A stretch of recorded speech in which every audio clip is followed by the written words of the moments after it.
Hello friends, இன்றைக்கி ரொம்பவே சீக்கிரமாக செய்யக்கூடிய நம்ம வீட்டிலலாம் அடிக்கடி செய்யக்கூடிய காய்கறி கருவாட்டானமும் அது கூடவே ரொம்பவே டேஸ்டான ஹெல்த்தியான பொரியரிசி முருங்கைக்கீரையும் எப்படி செய்யலாம் அப்படிங்கிறது பார்க்கலாம். ஃபஸ்ட்டு நம்ம குக்கர் வச்சுட்டு சூடானதுக்கப்புறம் ஒரு 2 ஸ்பூன் அளவுக்கு நல்லெண்ணெய் சேர்த்துக்கலாம். இது நல்லா சூடானதுக்கப்புறம் மொச்சக்கொட்டை ஒரு அரை கிளாஸ் போட்டு ஃப்ரை பண்ணிக்கலாம். இது சிம்லேயே வச்சு ஃப்ரை பண்ணணும். நம்ம வந்துட்டு இது மாதிரி கருவாட்டானத்துக்கு வந்துட்டு மொச்சக்கொட்டை போட்டு காய்ச்சினோன்னா நல்ல டேஸ்ட்டாக இருக்கும். இது உங்களுக்கு இல்லை அப்படின்னா இதை வந்து விட்டுறலாம். காய்கறி மட்டும் போட்டு காய்ச்சலாம். மொச்சக்கொட்டை இருந்துச்சுன்னா சேர்த்துக்கோங்க, ரொம்ப டேஸ்ட்டாக இருக்கும்.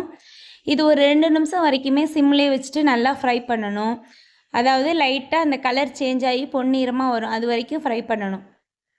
அதாவது இந்த பருப்பு வந்துட்டு வெடிக்கும், அதாவது ஒன்று ஒன்றுமே இப்படி வெடித்து வரும். அந்த டைமில் வந்து வெளியில் எடுத்துடலாம். எடுத்துட்டு அது ஊற வைக்கிறதுக்காக தண்ணி ஊற்றி அது ஒரு பக்கட்டும் ஊறட்டும். இது அப்படியே வெளியில் வச்சுடுவோம். அதே குக்கர் வச்சுட்டு 2 ஸ்பூன் நல்லெண்ணெய் சேர்த்துக்கலாம். சூடானதுக்கப்புறம் 1 ஸ்பூன் சோம்பு சேர்த்துக்கலாம். அது கூடவே 2 பெரிய வெங்காயம் கட் பண்ணி சேர்த்துக்கலாம். இது வந்துட்டு ஒரு லைட்டாக வதங்கி வரட்டும். இப்போ இது கூடவே 10 பல் பூண்டு லைட்டாக தட்டி விட்டு அதையும் சேர்த்துக்கலாம். இதுவும் சேர்ந்து வதங்கட்டும்.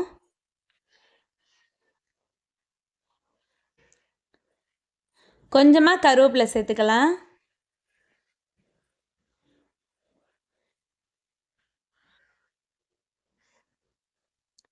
இந்த டைமில் நல்லா வாஷ் பண்ணி வச்சு கருவாடு வந்துட்டு நான் ஏற்கனவே ஊற வச்சுட்டேன். ஒரு 10 நிமிஷம் ஊற வச்சு அது நல்லா வாஷ் பண்ணி இப்போ வந்துட்டு அதையும் இதில் சேர்த்துக்கலாம். 2 துண்டு கருவாடு சேர்த்தா போதும். ஏன்னா நம்ம இதில் காய்கறி சேர்க்குறதுனால ரொம்ப கருவாடு சேர்க்க வேணாம். அந்த கருவாட்டோட வாசம் மட்டும் இருக்கணும், ரொம்ப கருவாடு சேர்த்துட வேணாம். அதனால் 2 துண்டு மட்டும் போதும். இந்த கருவாடு வதங்கினதுக்கப்புறம் 1 ஸ்பூன் மிளகாய்த்தூள் சேர்த்துக்கலாம். அரை ஸ்பூன் மஞ்சள் தூள் சேர்த்து வதக்கி விட்டுக்குவோம்.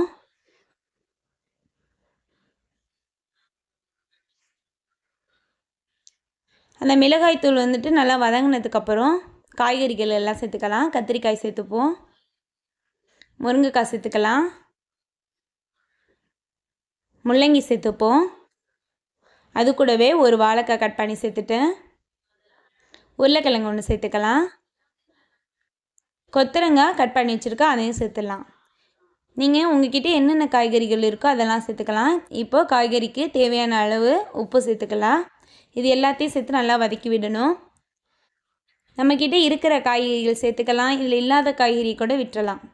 ஆனால் இதுக்கு வேணாம் இந்த கத்திரிக்காய் அப்புறம் இந்த முருங்கைக்காய் இதெல்லாம் சேர்த்தா நல்லா டேஸ்ட்டாக இருக்கும். இது கூடவே 2 தக்காளி கட் பண்ணி அதையும் சேர்த்துக்கலாம். அது கூடவே நம்ம மொச்சக்கொட்டை வந்துட்டு ஊற வச்சுருந்தோம் இல்லையா, அது தண்ணியை வடிகட்டிட்டு அதை மட்டும் சேர்த்து நல்லா வதக்கி விட்டுருப்போம்.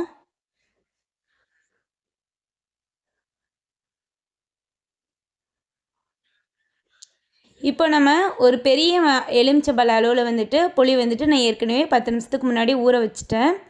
அது நல்லா கரைச்சி விட்டு அந்த தண்ணியை சேர்த்துக்கலாம்.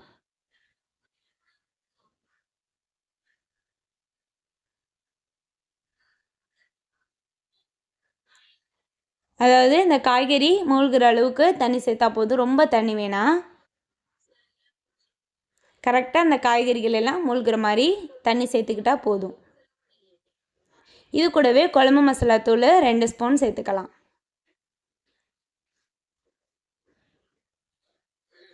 இப்போ இதை நல்லா மிக்ஸ் பண்ணி விட்டுப்போம்.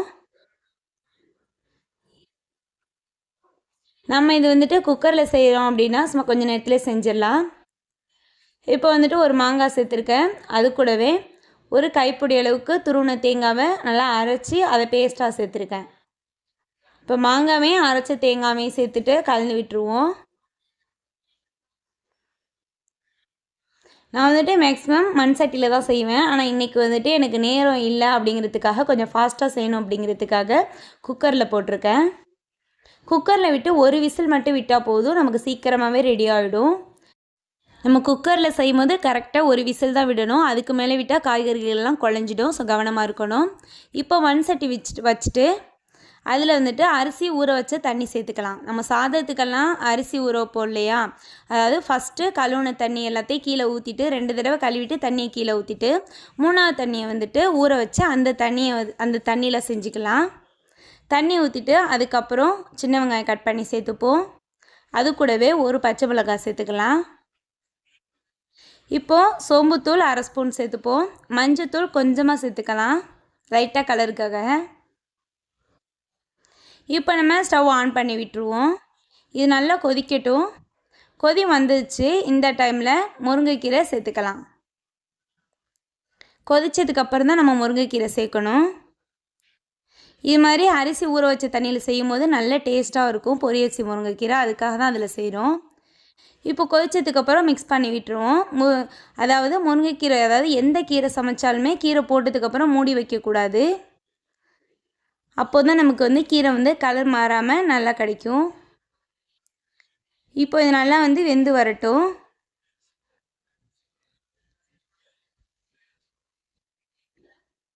இப்போ நமக்கு கீரை ஓரளவு வெந்துடுச்சு.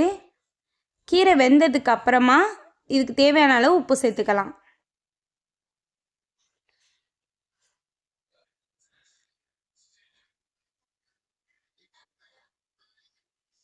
நமக்கு கீரை நல்லாவே வெந்துடுச்சு. இந்த டைமில் பொரியரிசி மாவு 3 ஸ்பூன் அளவுக்கு சேர்த்துக்கலாம். அதாவது நம்ம சாதம்லாம் வடிப்போம் இல்லையா, அந்த அரிசியை நல்லா வறுத்துட்டு அதை பவுடர் பண்ணி வச்சுக்கணும். அந்த பொரியரிசி மாவு கரெக்டாக நான் 3 ஸ்பூன் போட்டிருக்கேன். அதுக்கப்புறம் துருவின தேங்காய் ஒரு கைப்பிடி அளவுக்கு சேர்த்துக்கலாம். இது எல்லாத்தையும் சேர்த்து நல்லா மிக்ஸ் பண்ணி விட்டுருவோம். ரொம்பவே சூப்பராக ரெடி ஆகிடுச்சு. இந்த பொரியரிசி கீரை அவ்வளோ சூப்பராக இருக்கும், நல்ல டேஸ்ட்டாக இருக்கும். கண்டிப்பாக நீங்களும் ட்ரை பண்ணுங்கள். அதுவும் இந்த காய்கறி அணம், கருவாட்டணம், மீன் குழம்பு இது மாதிரி எல்லாத்துக்குமே ரொம்ப சூப்பராக இருக்கும். இது ரொம்பவே ஹெல்த்தியானது. ஸோ நீங்கள் கண்டிப்பாக இதை அடிக்கடி செஞ்சு சாப்பிடுங்க. இப்போ நமக்கு குக்கர் ஓப்பன் பண்ணலாம். வெயிட்டை எடுத்து விட்டுட்டு ஓப்பன் பண்ணிக்கலாம். ரொம்பவே சூப்பராக ரெடியாக இருக்குது. நமக்கு காய்கறிகள் எல்லாம் கரையாமல் நல்லாவே வந்திருக்கு.